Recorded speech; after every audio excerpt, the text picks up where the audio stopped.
नमस्कार सम्पूर्ण साथीहरूलाई स्वागत छ हाम्रो यस युट्युब च्यानल इन्फो च्याप्टरमा। हिजोको जस्तै आज पनि म नेप्सेको आज सोमबारको बजार के कस्तो रह्यो र कतिको टर्नओभर नेप्सेमा चाहिँ आजको देखिएको छ र साथीहरू भन्नुपर्दा आज नेप्सेमा हिजोको तुलनामा हिजो 7.73 को अङ्कले नेप्से घटेको थियो भने आज 43.10 को अङ्कले नेप्से घटेको छ र यी सबै कुराहरू हामी चाहिँ यस भिडियोमा रहेर आज कुरा गर्नेछौँ।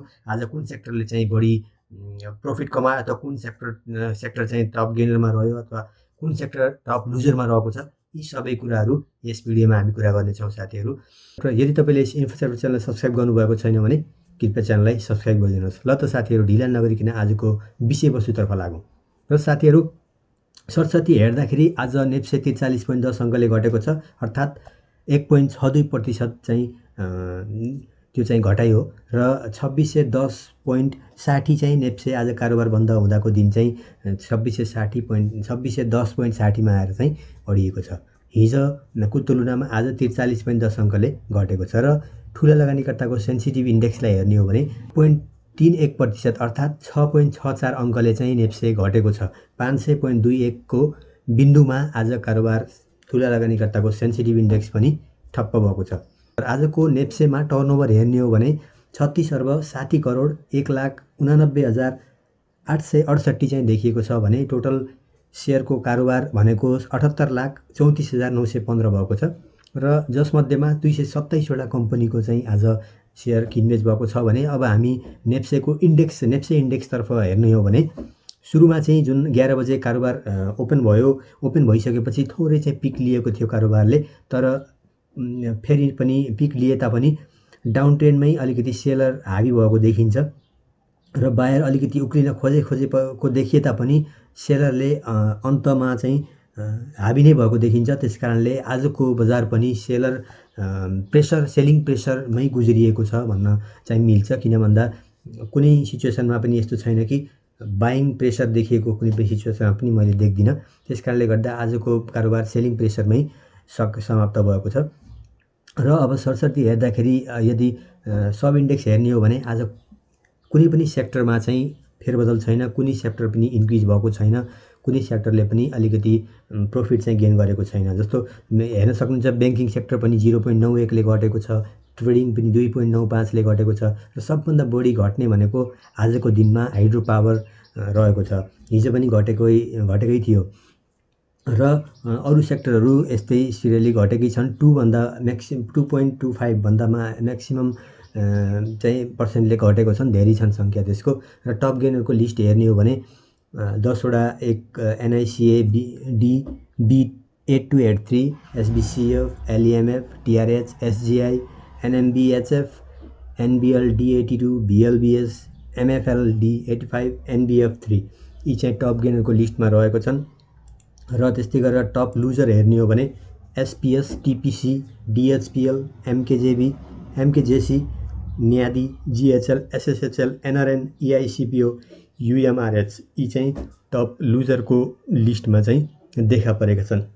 आजको कारोबार अलिकति सेलिङ दबाब चाहिँ बढी थियो, खरिद प्रेसर चाहिँ कम भएकोले गर्दाखेरि आज कारोबार चाहिँ अलिकति डाउन ट्रेन्डमै चलिरहेको थियो।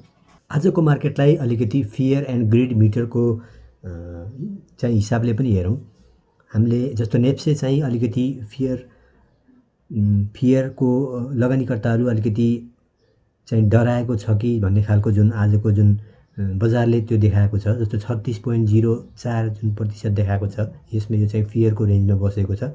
त्यस्तै गरेर सेन्सिटिभ इन्डेक्स पनि तपाईँको न्युट्रल जोनमै छ सेन्सिटिभ इन्डेक्स चाहिँ। त्यस्तै गरेर तपाईँको ब्याङ्किङ सेक्टर हेर्ने हो भने ब्याङ्किङ सेक्टर चाहिँ अलिकति 20.6 को हाराहारीमा पुगेको छ र यो सिचुएसन भनेको अब तपाईँले यदि तपाईँसँग लगानी गर्न चाहनुहुन्छ भने यो फेजमा चाहिँ एक्सट्रिम फियरको फेजमा चाहिँ जान खोजेको छ। यो अवस्थामा तपाईँले सेयरहरू खरिद गर्न चाहिँ सक्नुहुन्छ यो अवस्थामा। र त्यस्तै गरेर डेभलपमेन्ट ब्याङ्कको कुरा गर्ने हो भने डेभलपमेन्ट ब्याङ्क चाहिँ 34.18 को हाराहारीमा छ र तपाईँले यसलाई यो किन्ने डेभलपमेन्ट ब्याङ्कको सेयर किन्नुहुन्छ भने अलिकति एनालाइसिस गरेर मात्रै किन्नु होला। र त्यस्तै गरेर फाइनान्स पनि त्यही हाराहारीमा नै छ। त्यस्तै गरेर होटल्स पनि अब तपाईँले हेरेर बुझेर त्यही अनुसारले किन्नु होला। त्यस्तै गरेर माइक्रो फाइनान्स अलिकति सबल नै रहेको छ। यसलाई चाहिँ केही समय कुर्नुपर्ने हुन्छ, केही समय कुर्नु होला।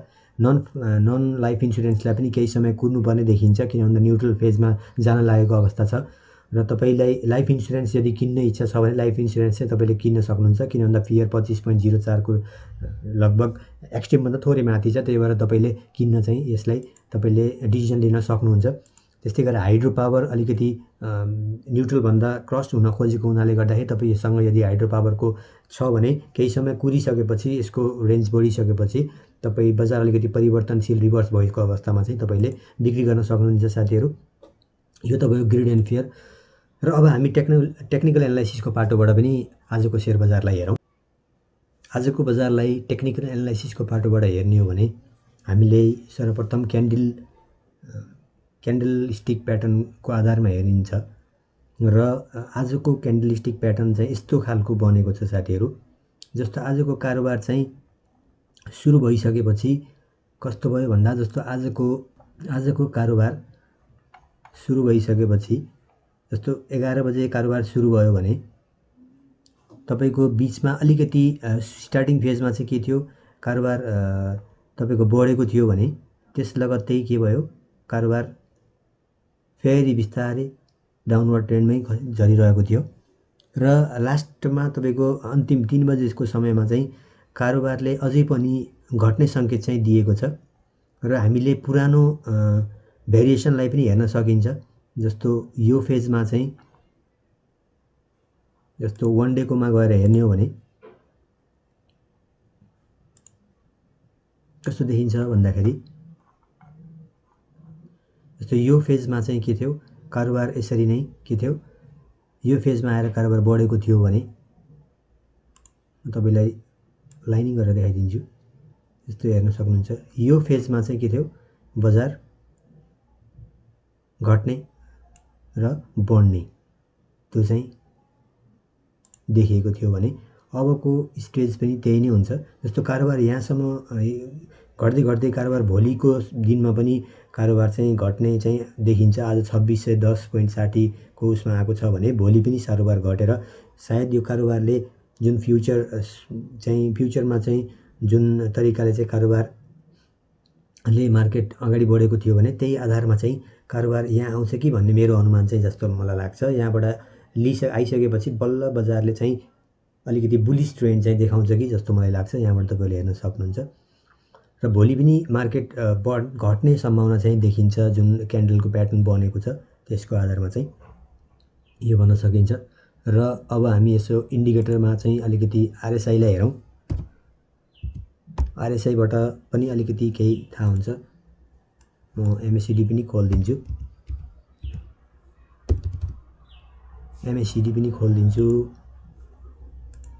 र अब हामी हेर्न सकिन्छ आज आरएसआईको लेभल चाहिँ 32.18 मा छ। र अझै हामी ढुक्क भएर चाहिँ के हुन्छ, हामी खरिद अथवा त्यो सिचुएसनमा चाहिँ पुग्ने अवस्था छैन। किन भन्दा कारोबार हिजो पनि त्यसरी नै घटेको थियो, आज पनि हिजोको तुलनामा आज झन् बढी चाहिँ घटेको छ। त्यसकारणले गर्दा आरएसआईलाई अहिले आरएसआईको लेभल 33 मा पुगेको छ। यदि 30 भन्दा तल्लो लेभलमा पुग्छ भने चाहिँ तब मात्रै हामीले केही डिसिजन लिन सक्नेछौँ साथीहरू। आरएसआईलाई त्यसरी चाहिँ हामीले हेरौँ। र त्यस्तै गरेर अब एमएसिडीलाई हेर्ने हो